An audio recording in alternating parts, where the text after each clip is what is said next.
네, 안녕하세요. 이송규 안전TV의 이송규입니다. 여러분, 어제 휴일 잘 보내셨죠? 근데 어제 안타까운 뉴스가 또 있었습니다. 광주에서 2층 노래방 비상구에서 30대가 떨어져서 추락이 됐습니다. 지금 병원에 중태에 있다고 합니다. 안타까운 건 일주일 전에 똑같은 사고가 있었어요. 거기도 2층 노래방 비상구에서 5명이 동시에 추락했다고 합니다. 다중이용업소 안전에 대해서 좀 자세히 여러분과 함께 얘기를 나눠보고자 합니다.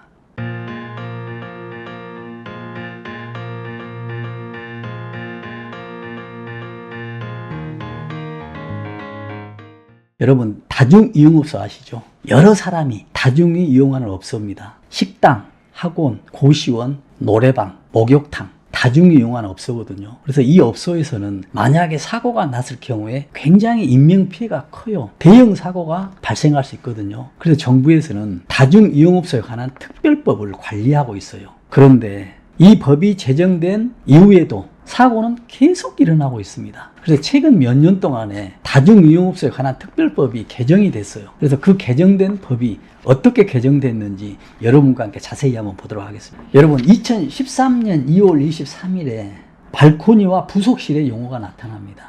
비상구에 발코니와 부속실을 설치하도록 되어 있어요. 그리고 그 발코니와 비상구에 피난기구를 설치하도록 되어 있습니다. 왜냐하면 화재가 났을 경우에 발코니에 대피를 하면 그 발코니에서 지상으로 탈출을 해야 되지 않겠습니까? 그래서 피난기구를 의무적으로 설치하도록 되어 있습니다. 그런데도 계속 사고가 발생해요. 그래서 다시 2016년 10월 19일에 법률이 개정이 됩니다. 어떻게 개정이 되냐면 비상구에 문을 개방을 했을 경우에 비상벨이 작동하도록 비상벨 설치를 의무화하도록 되어 있어요. 그리고 비상구가 위험하니 비상구 추락 위험 표지를 부착하도록 되어 있습니다. 그리고 발코니에 가면 또 발코니에서 위험하니 쇠사슬 그리고 로프를 설치하도록 돼 있어요.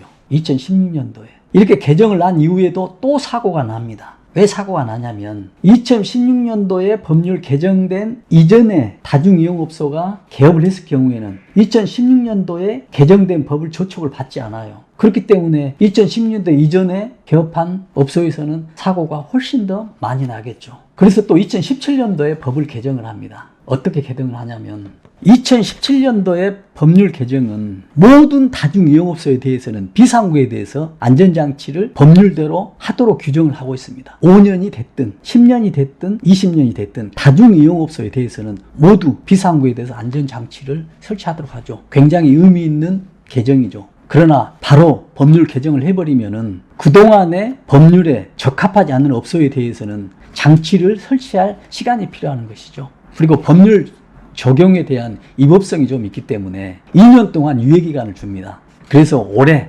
2019년 12월 26일부터는 모든 다중이용업소에 대해서는 개업한 기간에 상관없이 모든 장치를 해야 됩니다. 그래서 굉장히 위험한 상태에서 우리 이용자들이 이용할 수밖에 없어요. 그래서 저희 이송규 안전TV에서 프로그램을 만들었습니다. 청주 노래방 사고 이후에 다중이용업소에 대해서는 안전점검을 실시를 했습니다. 한 업소에 대해서. 그래서 안전한 업소에 대해서는 이송규가 간다 프로그램에서 안전인증서를 발급하려고 합니다. 첫 번째로 지금 안전인증서, 안전점검을 했고요. 두 번째부터는 소방서와 같이 안전점검을 실시한 후 정식으로 안전인증서를 발급하려고 합니다. 여러분들 많은 좀 호응 부탁드립니다. 그리고 저는 또 한 가지 걱정입니다. 올해 12월 26일부터는 법에 의한 비상구에 안전장치가 설치하도록 돼 있는데 법대로 했을 때 그러면 안전하게 우리 이용자들이 보장되느냐는 얘기죠. 예를 들어서 법에 발코니에 피난기를 설치하게 돼 있는데 피난기구 중에 가장 간단한 설비가 왕강기입니다. 여러분 왕강기 아시죠? 줄을 타고 지상으로 내려가는 이 장치거든요.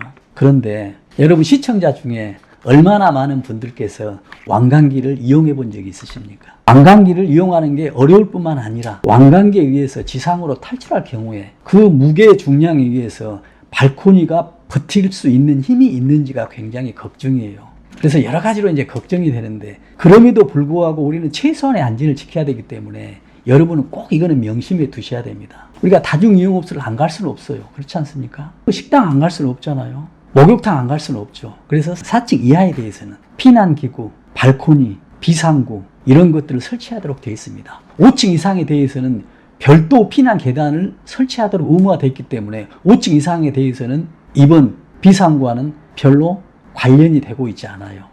그러면 이 비상구가 설치되어 있는 곳에 여러분들이 사용을 했을 경우에 굉장히 위험할 뿐더러 왕관기 사용도 또 위험하기 때문에 활용 가치가 굉장히 떨어지고 위험합니다. 그러나 우리 이용자들은 그 정도까지는 기본적으로 확인할 필요가 있습니다. 그런데 저는 정부한테 부탁을 하고 있습니다. 어떤 부탁이냐면요. 지금 이 규정대로 12월 26일부터는 이 규정대로 모든 다중이용업소가 설치를 한다 하더라도 발코니에 왕관기를 설치하고 있거든요. 그러면 왕관기가 위험하기 때문에 왕관기가 아닌 외부에 대피 계단을 설치하는 것을 의무화하도록 규정하고 싶습니다. 예를 들어 4층 건물의 다중이용업소는 3층까지 외부 대피 계단을 만들면 되고요. 3층의 업소는 2층까지 대피 계단, 2층의 업소는 1층까지 대피 계단, 자기가 사용하는 층의 그 아래층까지는 외부의 대피 계단을 만들면 굉장히 좋을 거라고 생각합니다. 그런데 여기서 문제가 생기죠. 사용하는 업소 측에서 비용이 많이 들기 때문에 간단한 왕관기만을 설치하려고 하거든요. 그래도 정부에서 예산 지원이나 비용 지원이겠죠. 그리고 세금 혜택으로 모든 이용업소가 외부에 대피 계단을 설치해서 설령 왕관계가 있더라도 대피 계단으로 인해서 지상으로 대피할 수 있는 이런 상황이 될 수 있으면 보다 안전한 그런 업소가 되지 않을까라는 그런 측면에서 정부에 꼭 부탁드립니다. 여러분, 다중이용업소 현재 상태는 굉장히 위험합니다. 다중이용업소를 이용할 때 꼭 앞에서 말씀드린 대로 비상구가 있는지 확인하고요. 비상구 문을 열면 허공인지 발코니가 있는지 그리고 피난기구가 있는지 꼭 확인하시길 바라면서, 그럼 여러분 안전하고 행복한 시간 되길 진심으로 바라면서 오늘 마치겠습니다. 감사합니다.